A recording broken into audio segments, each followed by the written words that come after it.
Hello everyone! Mahilig ka din ba sa chocolate brownies? So for today's video po is gagawa po ako nitong napakadali at napakasimpleng recipe ng chocolate brownies. So talagang napaka-moist at napakasarap at madali din gawin ang recipe na ito.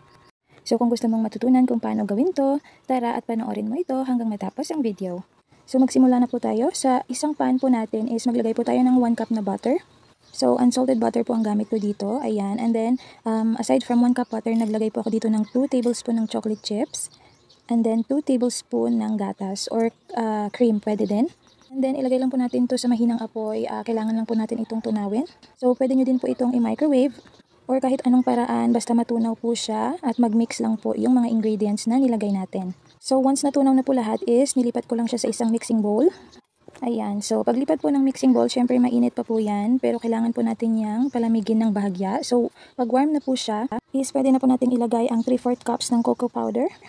Ayan, and then naglagay din po ako dyan ng 1 teaspoon na kape. And then nag-add din po ako dyan ng 3/4 cups ng white sugar at saka 3/4 cups ng brown sugar. So halu-haluin lang po natin yan ng mabuti. At pag nahalo na nga is i-add na po natin yung 2 pirasong itlog. So 2 medium size eggs po ang nilagay ko dyan. Ayan, nasama pa yung shell. So nag-add na din po ako dyan ng 1 tablespoon na vanilla and then mekos-mekos lang po hanggang sa mahalo natin ng mabuti yung itlog dito sa ating mixture.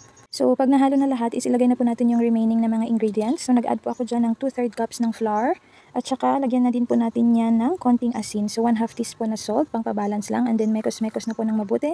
And then lastly is i-add po natin yung 1 cup na chocolate chips. So haluin lang po natin yan ng mabuti and then after nyan is ready na po yan na i-bake. Ayan, so mix-mix ng mabuti hanggang sa maghalo talaga lahat-lahat. So habang pinipreheat natin yung oven, ilagay lang po natin ito sa ating pan. Kahit anong pan available kayo dyan, pwede nyong gamitin. So maliliit lang itong baking pans ko, kaya hinati ko sa dalawa yung mixture. Ayan, so and then after nga, make sure na na-preheat yung oven guys ha. If wala kayong oven, pwede din itong lutuin sa kawali or pwede din steam. So depende lang kung ano yung available sa inyo. Masarap pa din kahit saan mo siya lutuin. Ayan, so yung remaining is nilagay ko na din sa isa pang lalagyan kasi maliit lang yung baking pan na meron ako dito. Ayan. So once na masalin na lahat ng mixture natin sa ating baking pan is i-flatten lang natin para maging ganyan yung itsura. Make sure na walang hangin. Ayan, naglagay pala ako ng baking paper para madali lang siyang kunin mamaya. And then nilagay ko na din siya sa oven. So kung sa oven nyo po siya iluluto is 150 degrees Celsius for 30 to 40 minutes. Depende kung gaano kakapal yung inyong nilagay na mixture sa inyong baking dish. So i-check nyo po siya.